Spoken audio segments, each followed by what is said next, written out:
Hey guys, what do you guys think about JoJo's Bizarre Adventures, guys? LeBron James. To be honest, To be honest, I liked the part of JoJo's I Bizarre like Adventure it. when I Joseph like it when he was when like. Joseph got like he turned to. I like JoJo's the part when they went on Yeah, I the like horse. that part. I too. knew. White Was snake. like, That was really good. You know, so, like, yeah, if I did that, you know, so the sun goes up into 3 to 5. Yeah, 70, 72. Drop it.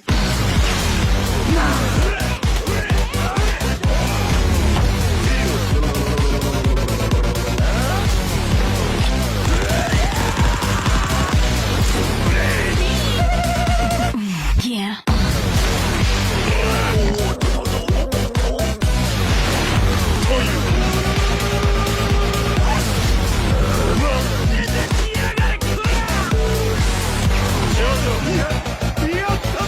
I've never read the Bible in my lifetime, and I never watched Rush Hour before. But you know what I have read and watched? JoJo's Bizarre Adventures. If you came here looking for a story about a sexy vampire tormenting a bloodline for generations to come, you've came to the right place. So sit down, grab a warm glass of milk, maybe some cookies, maybe even a sexy vampire, maybe a sexy priest, and let me tell you about JoJo's Bizarre Adventures.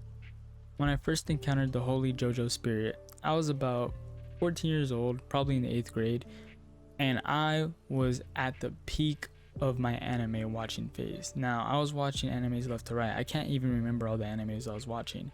I remember at the time I had finished Dragon Ball Z, Naruto, Cowboy Bebop, Samurai Champloo.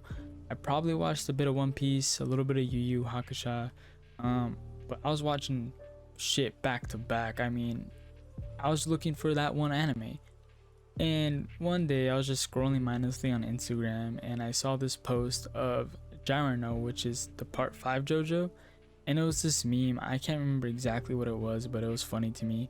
So I looked in the comments and found out that the anime was called JoJo's Bizarre Adventures. I took this information and I typed that shit into the Hulu search bar, and JoJo's Bizarre Adventures popped up, obviously, but that cover art image made my pee hard.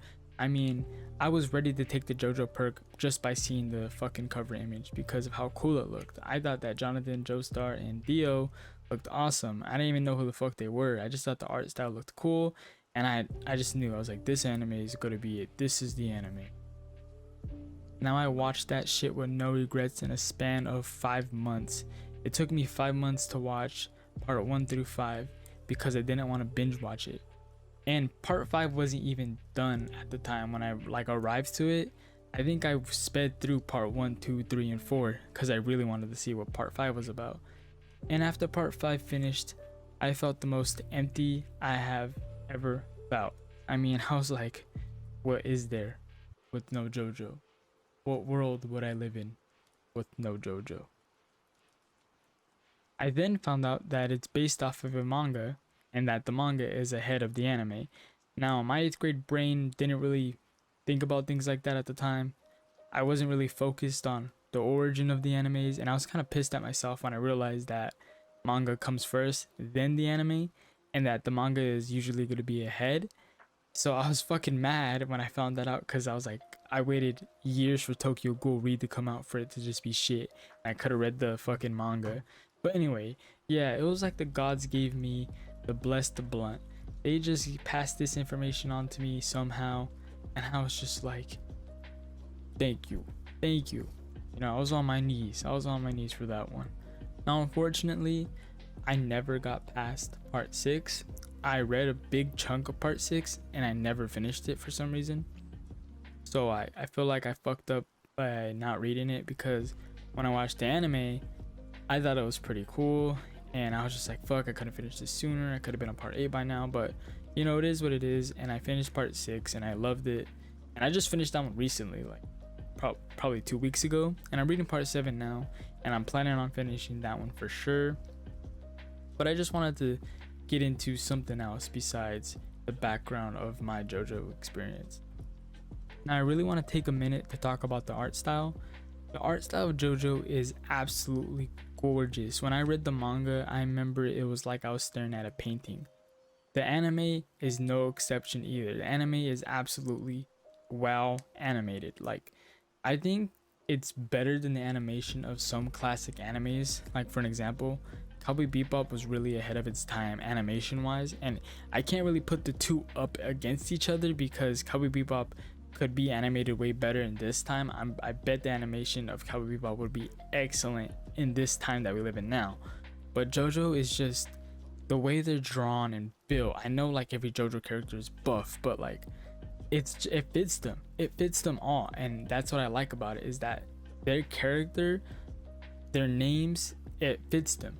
You know, you look at them and you think that they would be that way, because when you like first look at Joseph, you don't expect him to be like Jonathan. You know, you see this fucking big bulky guy and he's like telling the cop to fuck off from Smokey.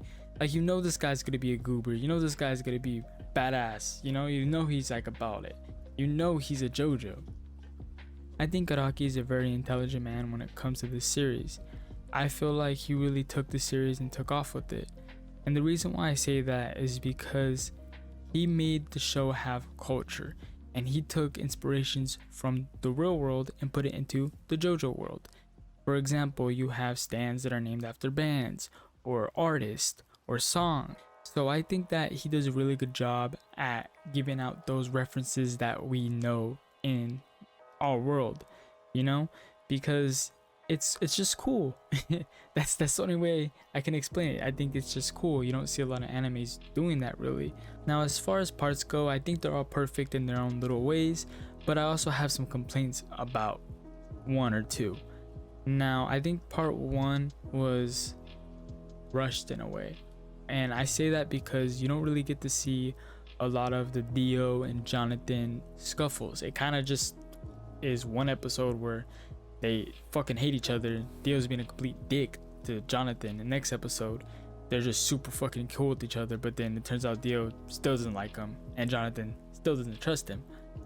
So I don't know, I just felt like we should have saw them kind of growing up and getting to that point where they have some sort of relationship, and I wish we could have saw more of Jonathan and Dio with their rivalry and whatnot.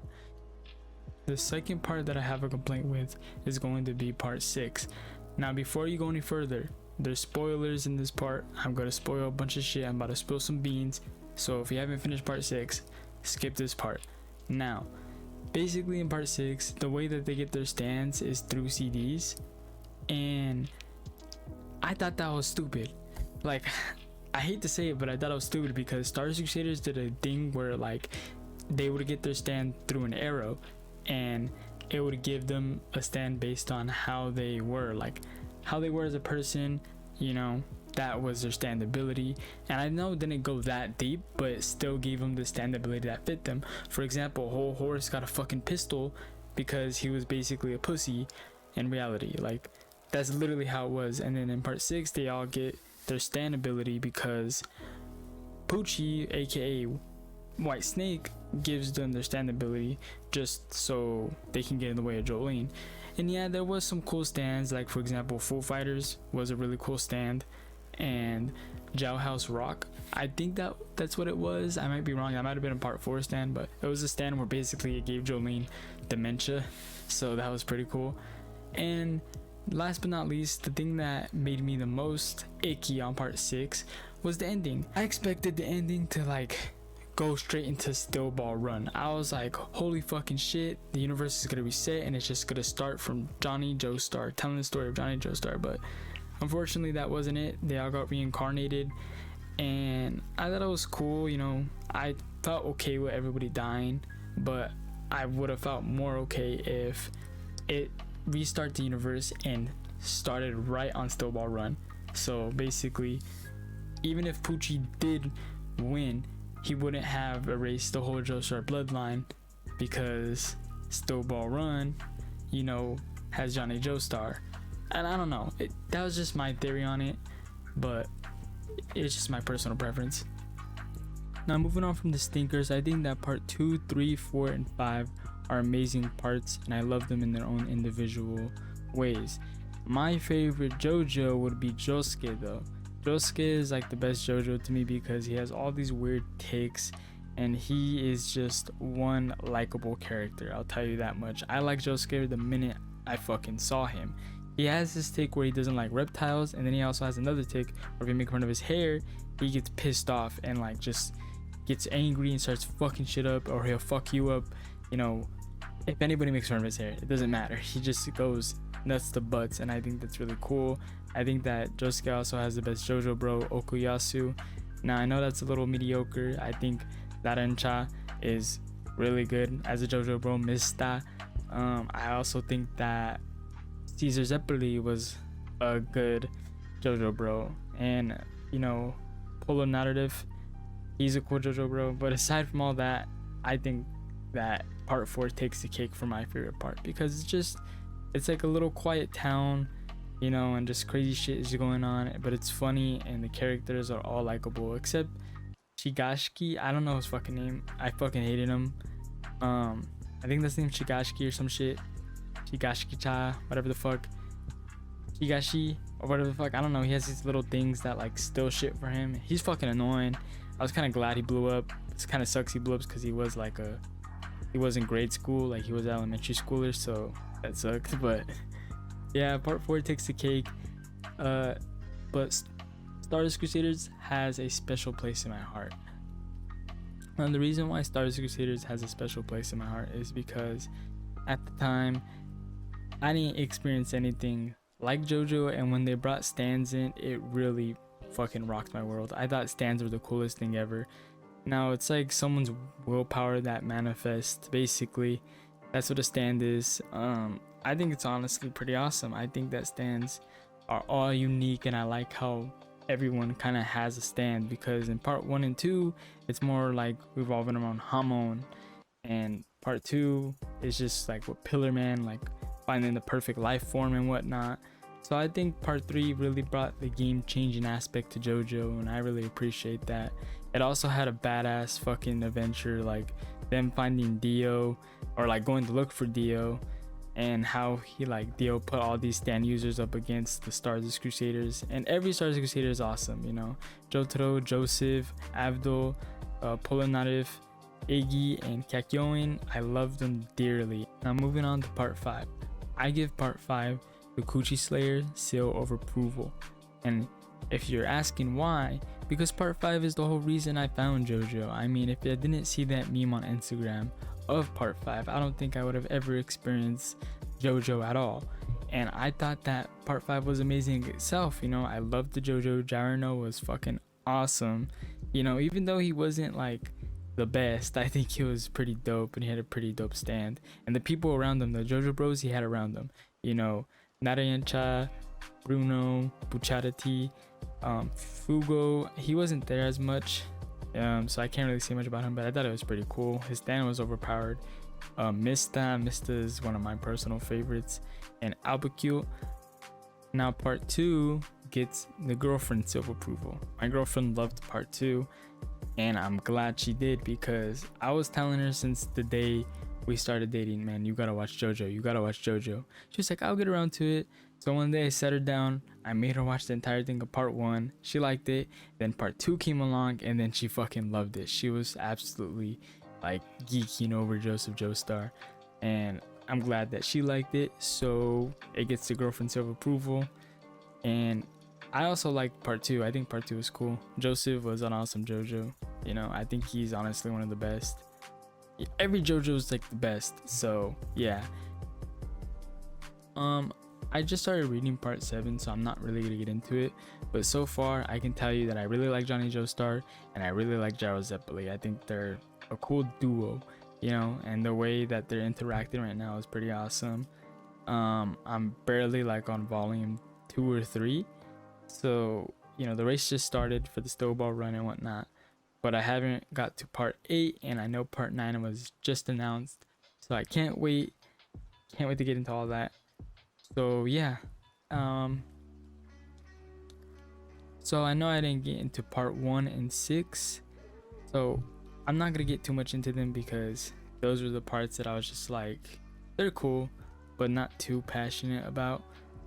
Part 6 has an interesting, you know, way to go. It's a priest fulfilling a sexy vampire's desire to eradicate a bloodline, basically, just because they met a few times and he was like, yo, this vampire knows what the fuck he's doing, so I'm gonna follow his way of reaching heaven. That's what part 6 is, and the characters are also cool. I like Emporio, I like Weather Forecast, and I also like Hermes. I think they were good JoJo bros. I forgot what the other guy's name is. I'll just call him like Astera or some shit. I don't know, fucking something like that. He was alright. Jolene was a cool JoJo, and I think Pucci was a good villain. Jotaro looked like a bitch in this one, but that's fine. But anyway, moving on from all that, I just wanted to say, if you watched this video, I appreciate it. I know I haven't been uploading recently. I've been trying to focus on graduating high school and whatnot, so that's been in the way. But watching JoJo is like going to In-N-Out and ordering the perfect double combo with animal style fries and a vanilla shake. If you don't like In-N-Out, then think about your favorite place to eat and getting the best thing. That's what watching JoJo is like. So I really appreciate you guys watching this video, and if you liked it, leave a like. If you don't like it, dislike it. But just remember that JoJo will always be with you, and I will probably convert to the religion JoJoism, which is a religion that praises every single JoJo in existence. But yeah, see you guys. Every time I close my